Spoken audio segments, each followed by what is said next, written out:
নমস্কার বন্ধুরা, আমি অনিন্দিতা আর আমার চ্যানেলে আপনাদের সবাইকে স্বাগত। আমার ঘরের পেছনের অ্যাকচুয়ালি ডেকোরেশন দেখে হয়তো আইডিয়া করতে পারছেন।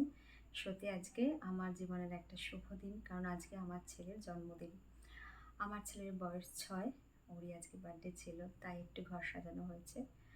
যাই হোক, চ্যানেলটা একদমই নতুন করে শুরু করছি। অনেকদিন ধরেই ইচ্ছা ছিল একটা ব্লগ চ্যানেল শুরু করার।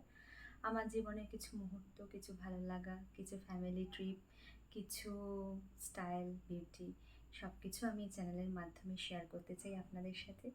আপনারা চ্যানেলটি দেখবেন, ভিডিওগুলো দেখবেন, আশা করব ভালো লাগবে। আবার কোনো নতুন ব্লগ নিয়ে আসবো। আজকে আমার ছেলের বার্থডে ছিল, তাই সেই ব্লগও আমি নিয়ে আসবো আপনাদের সামনে। আপনারা দেখবেন আর আশা রাখবো আপনাদের আমার ভিডিওগুলো ভালো লাগবে। আর ভালো লাগলে অবশ্যই লাইক করে দেবেন আর শেয়ার করবেন বন্ধুদের সাথে, আর চ্যানেলটি সাবস্ক্রাইব করে দেবেন। ঠিক আছে, চলুন তাহলে আজকে এই পর্যন্তই। আসবো আবার নতুন একটা ব্লগ নিয়ে। নমস্কার।